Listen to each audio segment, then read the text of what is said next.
Hey there, fellow travelers. Mark here with Wolters World. Today we're in Kyoto, Japan, outside the Golden Palace. And today what we have for you are the 10 things that shock tourists when they come here to Japan. And there's a lot of fun things, and there's some actually quite helpful tourist information as well. But we're in a really busy section right here, and obviously not the best place to film, but how could you not start a beautiful video about the shocking awesomeness of Japan without having the Golden Palace? And now we're here inside the heart of Kyoto at one of the beautiful temples throughout the city. And the first thing that's going to shock a tourist when they come here to Japan is the fact that you need an instruction manual to go to the bathroom here. Look, everywhere else you go in the world, you just sit down and go and flush and walk away. Oh, no. In Japan, it comes with a remote control on the side and 2 words that'll change your life. Heated seat. Oh my God. The heated seats on the toilet here are fantastic. And you'll sit down and think, oh, this is so comfy. And you're going to need that because you're going to have to figure out is which button do I push to make it flush or make it do whatever these other buttons are. Look, the buttons that are on there, one is a bidet button. So this little thing comes out and shoots water in your bum or on your bum to clean you off. Another little shock would be if you start with high pressure, you'll get a big shock at first. So start with this low pressure and move your way up, okay? There's another button for women, like the frontal cleaning. There's another button that'll be for a blow dryer to blow dry your butt. So it's a hands-free toilet experience. Also, you don't want to have people hear you going to the bathroom? Don't worry, there could be a privacy setting on there that plays music or makes sounds to kind of hide those things. But the thing is, there's also a stop button, because if you want the music to stop or the water pressure to stop, cleaning you off, you need to push that button, okay? But it is kind of complicated when you go places and it doesn't have the translations. So just know the stop button is still that square, but the bidet one, it looks like a butt, okay? It looks like a water fountain with butt, with going out like this. That'll help you out that way, okay? You can flush the toilet paper when you are here, so that's fine, but it is kind of one of those things when you look at the toilets here going, what do I do? Especially when you see one of the toilets that actually has a sink on top of it, so you wash your hands and that water goes down and fills up the tank for the next flush. So it is quite efficient, okay? Now the second thing that shocks tourists when they come here is this is very much a cash-based society, and you'll be shocked how hard it is for a foreigner to actually get cash when you are here, because not all the banks will take foreign debit cards to get cash out. So you might ask yourself, well, Mark, then how am I going to pay for stuff? Well, you can pay credit card lots of places. They accept most credit cards. It's no big deal. But getting cash, your options are, one, when you get into the airport, when you fly in, get cash then, because those ATMs will take foreign cards. If you go to the post office, those ATMs there will help you out. But the most convenient way to get money is actually the convenience stores. Yes, a Lawson's or a 7-Eleven, those ATMs, they will take foreign cards, and it is a lifesaver because you need to have cash when you're here. Okay, so just know that. Now, the next thing that's going to shock you when you come here, dealing with those convenience stores, since we're already talking about, is how convenient the convenience stores really are. If you talk to people, they're like, wait, it's a convenience store, it's 7-Eleven, it's soda and beer and some candy. What else could there be?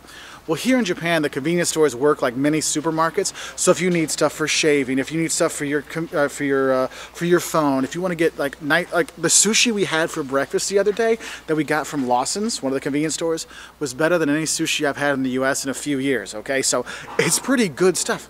Bakery stuff, hot drinks, cold drinks, hot buns, all kinds of stuff. It really is a great experience, and for a tourist, that's probably going to be your go-to place to get breakfast. Okay, and they're usually every 2 or 3 blocks away. Now the next thing that's going to shock you if you can't make it the 2 or 3 blocks to get to your convenience stores is the vending machines here in Japan. Look, vending machines are everywhere, and yes, they sell hot and cold drinks, no big deal, in the same thing, but also they might sell you school supplies or toys or other things like shirts or other stuff you might want to have here, and the vending machines are all over, so it's really cool. And also you can pay with coins, or sometimes they'll take your Metro card, you can pay with that. There's all kinds of different ways, an app, and the vending machines are all over, so definitely use that to your advantage. But the thing is, you don't want to just eat from a vending machine or a convenience store, you want to go to a restaurant and eat, and that's why the next thing that's going to shock you when you come here is outside the restaurants, the plasticized food. Look, my kids, when they were little, they loved the kitchen we had for them. They'd play with the different foods there and stuff like that. Japan has gone to a whole nother level, because you'll be outside of a restaurant and almost every dish will be out there in plastic form. actually pretty realistic plastic form to look at. And you're like, what is going on here? And you can actually buy them as souvenirs, okay? We picked up a few for some friends, and you have this plasticized food in front of so many restaurants, which is actually helpful for tourists because the menus a lot of times don't have English or don't have much explanation or don't have pictures. So you might actually go outside and go, I want this, okay? And that leads us into our next shock. And that is, you may not have any clue what the hell you're eating or any idea how to eat it. And that's okay, because the food here is fantastic, but you'll be shocked going, what do I do here? Why is there a raw egg here? How do I cook this? Look, if you don't know how to eat it, it's okay. Ask the waiter or waitress, like, excuse me, could you, and do your signals, like, how do I eat this? And they'll be glad to show you. And of course, they'll get a chuckle, you'll get a chuckle, and you have a great experience with it. And the thing is you might be worried, well, if it's a raw egg or if it's something else, or I'm not sure how I'm gonna eat, what if I'm gonna get sick? Look. The next thing that's going to shock you about coming to Japan is how clean it is here. The streets, the public transportation, the homes, the restaurants, the shops.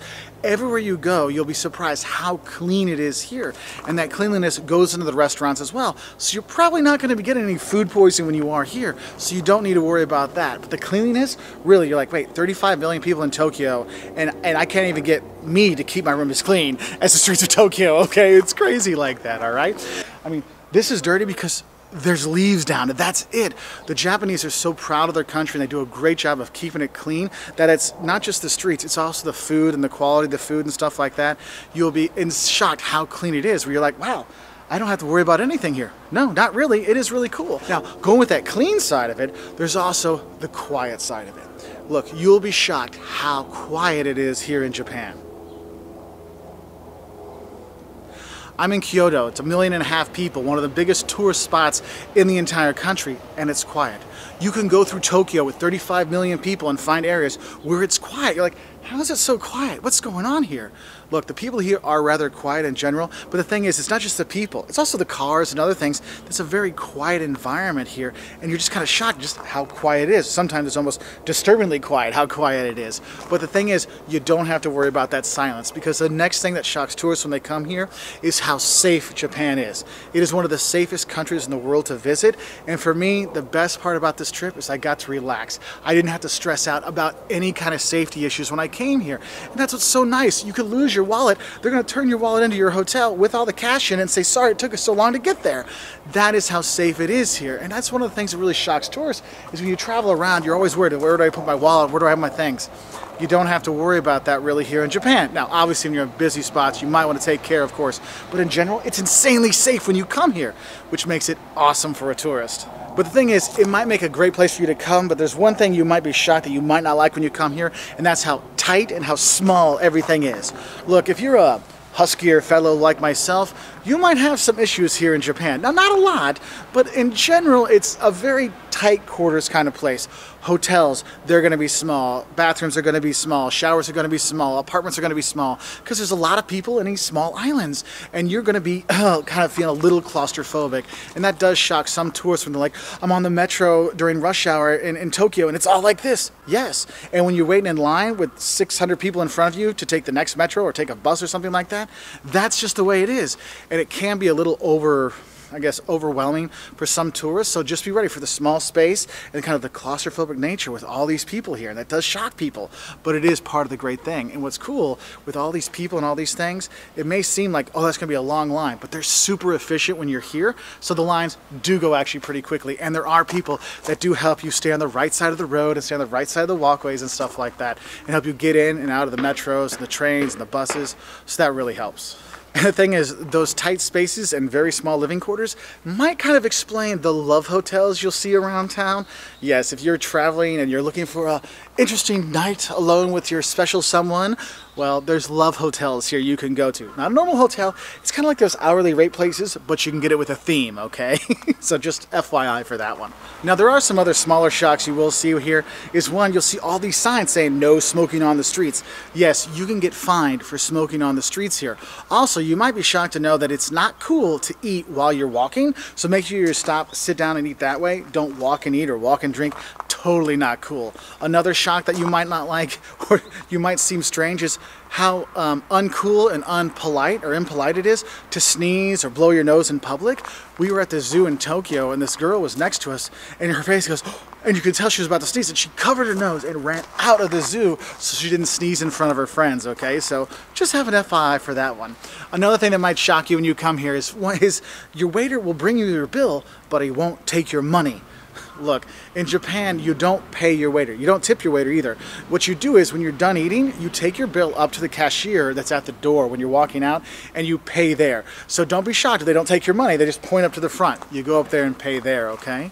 Now, another thing that might shock you is when you look on your tourist map and you're looking for temples like this to go see, and you know there's different signs, you know, the cross for the church and the municipal building, and then you'll see a swastika. And my son, my 11-year-old son, he saw this, he goes, Dad, why is there a Nazi symbol here? Look, it's not a Nazi symbol, it's a good luck charm, it's a sign of hope and good luck and good fortune. And people get kind of shocked when they see that, and look, it's not Nazi stuff, that's just a symbol they have here, okay? And kind of going along with those shocks, you see, because you look on your map, you'll see so many of them, is the how many temples there are here. And you might actually get temple burnout in some way, is because all throughout the country you have beautiful temples like this. This temple is just an everyday temple. This isn't one of the fancy 17 UNESCO World Heritage Sites here in Kyoto. I'm filming here because, look, there's no tourists around, because it's just another random temple, and you have these fantastic temples all throughout the country, palaces and fortresses and stuff like that that are just amazing to see. So make sure you take the time to go and explore them, and believe me, there might be a small one near your hotel or big ones outside of towns or in the mountains. Take the time to go explore. And talking about those mountains, the next thing that shocks people when they come here is the majestic beauty of the landscape in Japan. Yes, when you take that train from Tokyo to Kyoto, you'll turn and see Mount Fuji, and you're like, oh my God, it's Mount Fuji. It's just like in the pictures. Yes, it is so cool to see that. But it's not just Mount Fuji. It's walking through the bamboo forest, seeing the leaves change. We're here in the fall, watching the leaves change. It's gorgeous. Or coming in the springtime when the cherry blossoms are blooming. Oh my God, it is just gorgeous, because Japan has the history and the culture and the world culture and amazing artwork, but also it has the natural beauty and natural artwork that you're going to see. And these two things combined makes it a fantastic place for tourists to go. Another thing that might shock you when you come here is when you go to the onsen or the spas when you come here. Now, first thing that might shock you is, yes, you have to go all natural, naked when you go into those. Now, they're split sexes, male, female, okay? But what might shock you is they give you two towels, a big towel and a little towel. And you think, oh, I'll take the big towel in when I go in to you know, keep my privacy and stuff like that. Oh, no, that one's for later. You take the little towel with you. And you think, oh, well, I guess I'll just hold it here and you know, cover my bits. Oh, no, that's all natural as well. That towel is actually for your head, okay? So don't be shocked about being naked with your Japanese friends, because it's just another way you're gonna have a good time with them when you are here. And that leads us into the last thing you're gonna love, and that is the Japanese people. They're friendly, they're helpful, they're kind. They'll do what they can to help you and show you the right way, even if they don't speak English. And that's one of the things, you'll be shocked how little English is actually spoken here in Japan, how few English menus are out there, even in tourist spots, but the people will work with you to help. And that's what's cool about those plasticized foods, because now you can point and say, no, English doesn't matter, I can point at what I want. And that's really a fun thing. But honestly, the Japanese people have been so wonderful to us, showing us around, telling us where to go, or at least pointing us in the right direction, all kinds of stuff, that really makes you really fall in love with Japan when you do come here. I do hope you will come. It is an amazing country, from the temples to the mountainside to the food, which is fantastic. Oh my goodness. And all these shocks, they're all fun times and fun stuff, and help you enjoy Japan when you do come here. If you want to learn more, we have a video on the don'ts of coming to Japan, a lot of the cultural faux pas you want to avoid, 5 things you love and hate about coming here to Kyoto. If you need to get a visa, maybe you want to know what countries need visas, we have videos and topics all like that on our website at woltersworld.com. We're also on Twitter, Facebook, Instagram, YouTube, and we put out travel videos like this every Wednesday and Saturday. So if you do like travel videos like that, please subscribe so you can get videos and educational stuff from all over the world, because we try to help people with honest travel advice so you can travel better and so we can all have a better world to travel in. Bye from Kyoto, Japan.